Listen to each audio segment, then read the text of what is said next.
There's quite a few new boats here, I think, but there's also some old friends.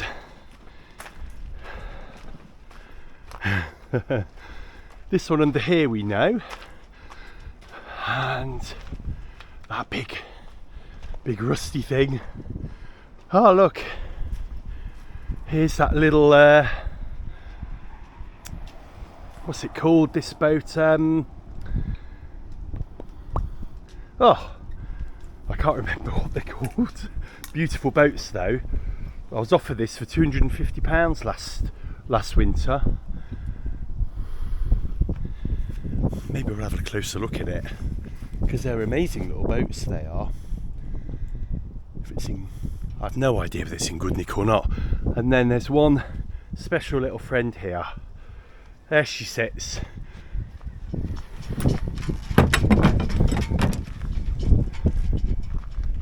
And then not much changed up this way.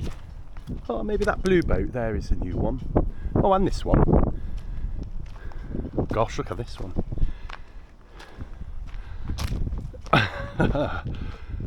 Definitely more of a river boat, isn't it? I think that one. Got a little friend here. Caravan. Looks like one of those micro caravans. So I've been having to fix my auto gearbox on the van, as you may well have recognised, to be able to pull the lugger. Well, that lugger all in is about 600 kilos, which by towing standards isn't particularly much to shout home about. Now these caravans tend to be about the same weight. Just a thought. But look at these are great. I've always wanted, like, fancied the little dinky caravan like that. Don't ask me why. Oh, I was going to see if you could see in the windows, but no, they're all shut. It's nice, isn't it? Hopefully not too close for doing some work, but I think we'll be okay. There's our old friend, the River Mersey. Almost high tide here, isn't it? Look, slack tide, I would say. If anything, it's ebbing out now. Maybe it is ebbing out, actually. So you see, it's coming in this way. You can see that stick down there, but it seems to be going out that way. So maybe it is about slack. Oh, this tree's grown, hasn't it? You can't see down there anymore. It's cold. It was supposed to be about 12 degrees. The weather, like everywhere else in the world, is just kind of nuts. We have had tons of rain, just rain every day, literally. For those of you that don't live in the UK, the northwest of the UK is quite wet, because we get the Gulf Stream that's warm, and it kind of meets the cold air coming over the Pennines, which is our answer to a mountain range in the UK, and it sort of makes the clouds form and drop all their rain. So Liverpool, Manchester, south as well, Bristol, and then the lakes and up that way are always super wet. So we're used to the rain, but we're not used to this much rain. It is now coming towards the end of November, so it's starting to get cold. We've had a little warm spell, but I just couldn't do anything because of the rain last week. This week it has dropped. It's almost glove weather, so I'm going to be putting those on in a minute. But anyway, without any further ado, we've got a lot to do on the boat. So let's get on with a few jobs today. I've been invited to do reviews for Amazon because I kind of review everything I buy anyway, because I kind of enjoy doing it. So I've been starting to get a load of sort of freebies, only small stuff, but when I do get some freebies, I'll let you know. And these are a pair of lovely gloves. They've got deer skin hide gloves apparently, and they're workman's gloves, and they're supposed to be really warm. So we're putting them on today. We're going to see if they live up to their description, give them a test. So you can see I'm not using the motoring cover because I've had so many problems with it. I'm finding this is just way better to keep the rain off. Any rain that gets in through the cover just goes straight out the bung. And I'm looking now and the boat is fairly dry considering the rain we've had, you know. That's, quite remarkable. Fama railway zipper from last year. So that's really good for just popping under here, making sure she doesn't fall back.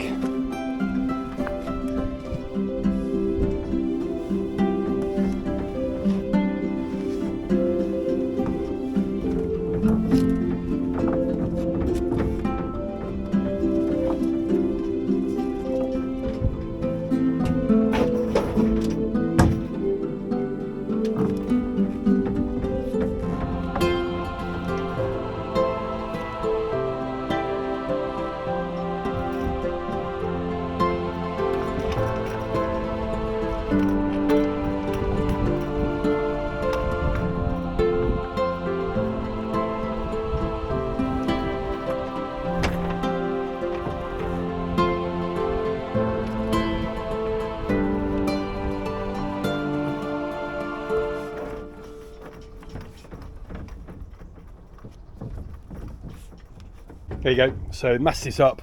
This is the spinnaker halyard, and you'll see it's going up to the block at the top and down to the pin at the front.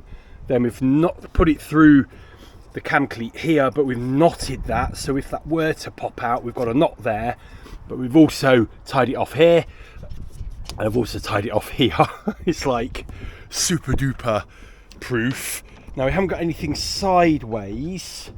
We should put the halyard, these shrouds up, so I will do that before we leave, but for now we don't need to do that.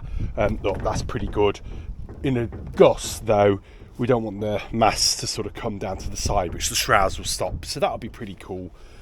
So let's get on with some jobs.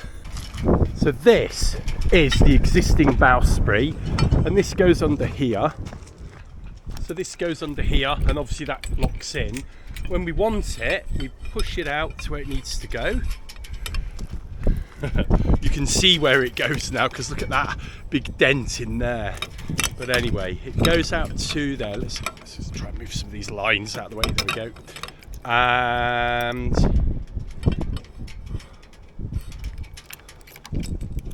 there we go, like that. And we secure it at the back. And then, yeah, and then that's it. Then we have, at the moment, we've got one position there, and this is designed, I forget what they call this, but this is designed to hold it down. So we've got a few jobs to do today on this. We are going to replace this pole. I'm going to try a different approach to this, just to see if it will work. Now the reason for that is, despite the fact this worked quite well, there are two issues with it. First issue is that whilst this does work, let me just try and put it back to where I want it there. Whilst this does work, it is sort of difficult. Sometimes this will slide back, sometimes, you know, it will loosen off and slide forward, and you know, I don't feel like we've got enough leverage here, and that's why this pole is struggling a little bit. The other reason is this pole is a bit thin, and I'll come to that in a minute. And I've got another idea for it as well. So let me show you what I've got as an idea. So here's the existing pole. Oh, there's a battery run out in these. Oh, it's bare, I can see it. It's barely working. Well, let's see if we can just get a reading off these. So these are, yeah, 1.69, yeah, 1.69 mil thick. Now, I've got this other pole here, which is the same outside profile, but it's 2 mil thick, this one. So you can see, it's not, you know, it's not massive different, but you can see a difference. So let's just take that out of there, and let's give these a little bit of a, that compared to, you know, it's marginal, but it's definitely stronger. So the first thing is, we're going to replace this with this pole anyway. You can buy even thicker profiles if you need, but I'm hoping we don't need it. So what we're going to do is replace that pole for this one. And there she is. And we're going to remove all the sort of chandlery off there onto here. Now, we've got a couple more problems. First is to stop the pole doing that. So we've got the little lead here, and this will stop the pole going up, which is mostly what the sail will do. But as soon as you bring the sail in or whatever, we can't have that, and then this going in. The other thing is stopping this pole moving backwards and forwards and aft. Now we have talked about using a little fair lead on here, but I think it needs a little bit more than that. And this is where this thicker pole comes in. So this pole slides quite nicely into this pole. And actually it's these two poles that I've made my new jib stick from. So let me show you what I'm trying to build with these two poles. So that's in, and then we'll get this loosely, there we go, we'll get that loosely out to where we want it, which is say about there.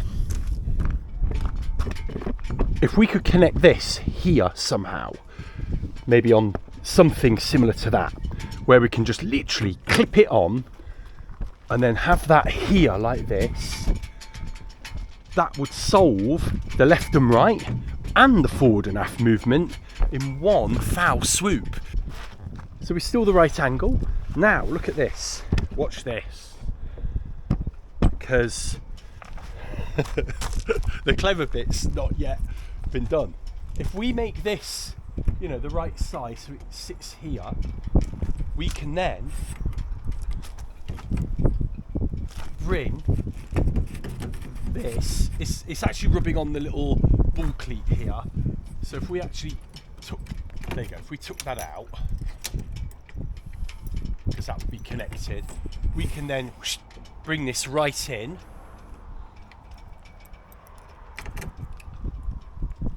And then it has to be up a little to back in. You can see how awkward this little thing is at the moment. There you go. And we've stowed that, and we can actually use, let me get the other one. If we have this fair lead on the end, we can actually stow it like this. Now, that means that when we need to use this, we would take that out, pull it out to the desired length, and then put that back into the fair lead. So we've got loads of redundancy in there. Now, there's another thing I was thinking. One issue we've got using the bowsprit is that if the bowsprit's on the boat, then we actually can't use this for anchoring. You know, which is a bit of a problem, isn't it, really? However, I was thinking, if we made, let's move you there, if we made this pole maybe shorter, so let's do that. We made that pole shorter. Remember, it's connected here, and we then, I'm just going to tilt this to move it because it's easier, and then we made this pole go into there. That would then just collapse onto the floor, and you would leave this free for anchoring. And then when we want to use it, well, that would be there, we literally bring it up and put it through. And the beauty of this is you've got none of this cabling to do. The cabling did come loose over time, but I think that was probably the polyester line we're using isn't super duper grippy on these cleats. But I think this would be a massive improvement. Right, I've got the existing pole and that's where it goes to. So let's see how much this protrudes from there. Oh, let's make sure we get this quite accurate. I want it. So that's 73 centimetres. So we could put that. So 73 centimetres. This is another benefit of this sliding system is, you know, if we want this pole to come in a bit, we can just slide it in and put one of these little fair leads here, or, you know, something like that. Or if you actually think we need it to come out more, we can bring it out more. So we can actually make this pole as long as we dare, because it's going to slide inside this one anyway. So if we made this pole say 130, the same as the length of this pole, it wouldn't go in anyway, because we'd have some things here. We'd have to be careful of what little things we have on the bottom here, so it would click in there. But yeah, just have to think about this. Ooh, just thought about something. Yes, thought about something here. If we have fairleads down here for going in here, then this is not going to slide in, is it? Now, the idea then could be we could just take the pole out and stow them together, but that's not so elegant. But if we remove that fairlead, and maybe we still need one here, wouldn't we, for, you know, this for the help, the lead that goes down here, and then we need one at the end. But because this is sliding now, we can actually have one at the end and bring it in or out depending on what sail we want to use. So the worst case scenario would be, if we have that eye right at the end here, it would slide into about here. So this whole pole would be about 140 centimetres long. Well, we may as well make this as long as we can for now, because we can always chop a pole down, but the more overlap we have here, the stronger the force on that pole will be as well. The only negative of that will be the weight of the pole, but together this pole weighs nothing. So I'm quite excited about this. Now, the other reason we could leave this long is if we had, let me just do this, say we had 130 centimetres, so that's there, and then we bring it back to 110, so we've got 20 centimetres overlap. You'll see method in my madness in a minute. You've got now one big huge long pole. Well, that would be about 2 metres something. You know, we could use that for other purposes. I don't know, maybe a ridge for the tent or something of that nature, I don't know, but it would also make the pole a bit more useful perhaps. So I'm really excited about this, and I think we should make it now.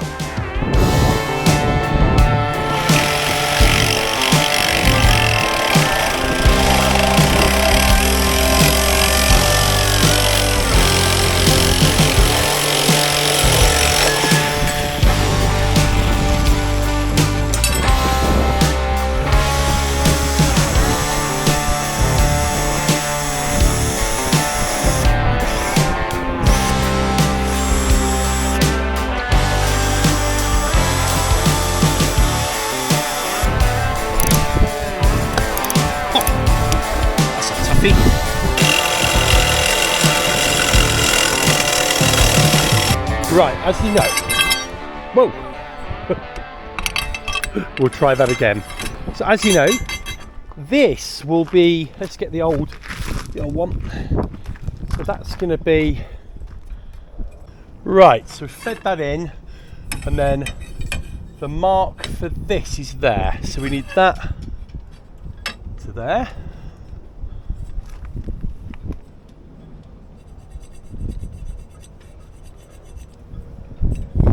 Yep.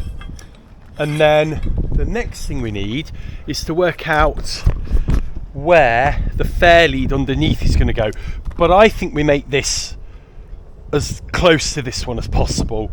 So it would be like that. So that line would sort of come out to there.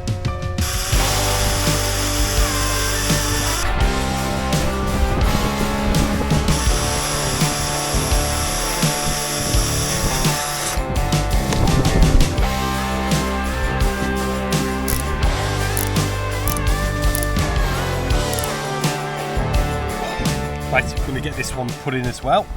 There we go, there's top one, bottom one. So now what we're going to do is put a hole in for this pin. So let's do that. So I've just marked that off with pencil there. That's where the little pin will come across, and this is where this is.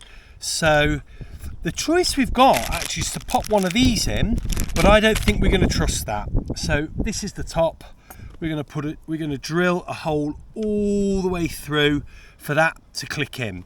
Now we need to measure that accurately. Let's just do that before we do that, because this has got to be quite, the tolerances are that this has got to slide in, but also that little ball's just got to keep it in. So I'm going to measure that now. So these are 5mm. So let's get a 5mm. Well, we've got 5.2mm bit, which is probably bang on.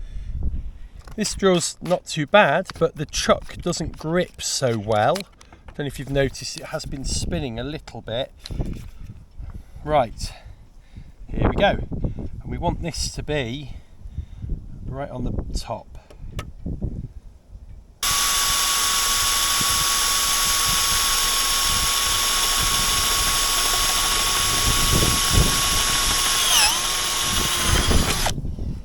Oh, that wasn't super straight, but oh no, it's not bad.